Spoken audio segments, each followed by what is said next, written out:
బాబా వంగ ఈ పేరు ప్రస్తుతం సోషల్ మీడియాలో తెగ ట్రెండింగ్గా మారింది. అసలు ఎవరు ఈ బాబా వంగ అనే అనుమానాలు మీలో కలగవచ్చు. ఆమెను మరో కాలజ్ఞానిగా చెబుతున్నారు కొందరు జ్యోతిష్య పండితులు.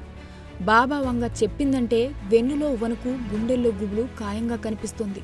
దీనికి కారణం గతంలో ఆమె చెప్పిన కొన్ని జోష్యాలు ఫలించడమే. ఇంతకు ఎవరు ఈమె? ఏ దేశానికి చెందినవారు? ఈమె చెప్పిన వాటిలో ఎన్ని నిజమయ్యాయి ఇప్పుడు తెలుసుకుందాం. బల్గేరియా దేశానికి చెందిన బాబా వంగ ప్రముఖ కాలజ్ఞానిగా, జ్యోతిష శాస్త్ర నిపుణులుగా, ప్రపంచ భవిష్యత్తును అంచనా వేయగలిగే దివ్యజ్ఞానిగా పేరుంది. అంతేకాకుండా ఆమె గొప్ప ఆధ్యాత్మికవేత్తగా చెబుతున్నారు కొందరు పరిశీలకులు. 85 ఏళ్ల వయసు వరకు జీవించి 1996లో కాలగర్భంలో కలిసిపోయినప్పటికీ భవిష్యత్తును ముందుగానే ఊహించి ఒక పుస్తకంలో రచించింది. భూమండలంపై వచ్చే పర్యావరణ మార్పులను, ప్రకృతి వైపరీత్యాలను, ఉపద్రవాలను ముందుగా పసిగట్టగలిగారు. ఆమె దివ్య దృష్టికి ఏదైనా విషయం వస్తే అది ఖచ్చితంగా జరిగి తీరుతుందన్న నమ్మకాన్ని, విశ్వాసాన్ని కలిగించారు. ఇంతకు ఆమె చెప్పిన వాటిలో ఎన్ని నిజమయ్యాయో ఇప్పుడు తెలుసుకుందాం. ముందుగా అగ్రరాజ్యం అమెరికాపై లోహ విహంగాలతో దాడులు జరుగుతాయని, వేల మంది అమాయక ప్రజలు మరణిస్తారని ముందుగానే పసిగట్టారు. ఆమె చెప్పిన విధంగా అమెరికా ట్విన్ టవర్స్లో విమానాలు దూసుకెళ్లి భారీ ఆస్తి, ప్రాణ నష్టాన్ని కలిగించింది.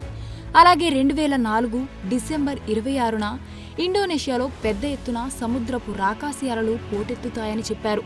అవి భూభాగాన్ని మింగేస్తుందని, తీరని నష్టాన్ని కలిగిస్తుందని భవిష్యత్తు చెప్పారు. ఆమె అన్న విధంగానే ఇండోనేషియాలో పెద్ద ఎత్తున సునామీ అలలతో ముంచెత్తి తీరని నష్టాన్ని మిగిల్చింది. అది కూడా క్రిస్మస్ వేడుకలు జరుపుకుని ఆనందంగా ఉన్నవారిపై మృత్యువు సునామీ రూపంలో విలయతాండవం చేసింది. అంతేకాకుండా వాతావరణ పరిస్థితుల్లో వచ్చే మార్పులను 60 ఏళ్ల క్రితమే అంచనా వేశారు. ధ్రువ ప్రాంతాల్లో మంచు పర్వతాలు కరిగిపోతాయని, వేడిమిగాలులు, ఉష్ణోగ్రతలు పెరిగిపోతాయని తన పుస్తకంలో పేర్కొన్నారు. ఆమె చెప్పిన మాట అక్షర సత్యమని నిరూపితమైంది. మంచు పర్వతాలు కరిగిపోవడం కారణంగా సముద్ర మట్టాలు పెరిగిపోయి వేడి ప్రాంతాలు చల్లగాను, చల్లని ప్రాంతాలు తీవ్రమైన వేడిగా మారిపోయాయి. అలాగే అనేక అగ్నిపర్వతాలు విస్ఫోటనాలు జరుగుతాయని వివరించారు. ఇక సామాజిక పరిస్థితులే కాకుండా రాజకీయ అంశాలపై ఆమె జోస్యం నిజమైంది. అమెరికాలో 44వ అధ్యక్షుడిగా ఓ ఆఫ్రికా జాతికి చెందిన అమెరికన్ ఎంపిక అవుతాడని చెప్పారు. బాబా వంగ చెప్పిన విధంగా 2009 నుంచి 2017 వరకు బారక్ ఒబామా అధ్యక్షుడిగా కొనసాగారు.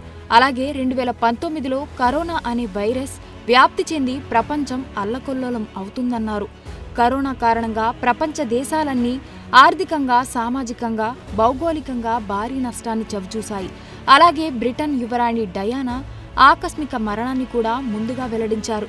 ఈ క్రమంలోనే ఆమె కారు ప్రమాదానికి గురై ప్రాణాలు విడిచారు.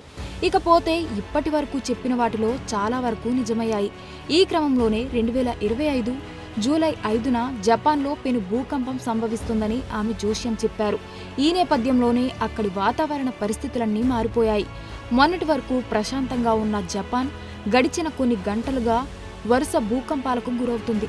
ఈ వరుస భూకంపాలు సునామీకి దారితీస్తున్నాయన్న అనుమానాలు రేకెత్తిస్తోంది. ఇకపోతే 2130 నాటికి భూమిపై ఒక్క జీవి కూడా ప్రాణాలతో ఉండరని, ప్రపంచం నశించిపోతుందని తన పుస్తకంలో రాసుకొచ్చారు. అయితే అంతరిక్షంలో, సాగర గర్భంలో నివసించేందుకు ఏర్పాటు చేసుకుంటారని తెలిపారు. ఈ క్రమంలోనే 3005 సంవత్సరం నాటికి మానవులు అంగారక గ్రహంపై నివసిస్తారని, అక్కడ కూడా యుద్ధాలు జరుగుతాయని పేర్కొన్నారు.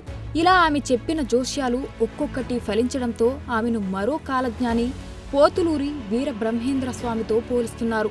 ఇప్పటి వరకు ఆమె చెప్పిన వాటిలో చాలా వరకు జరిగాయి.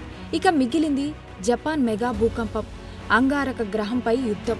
ఈ రెండిటిలో జపాన్ భూకంపం జూలై 5న జరుగుతుండటంతో ప్రపంచ దేశాలు ఉత్కంఠగా చూస్తున్నాయి. For more videos like this, subscribe Big TV channel.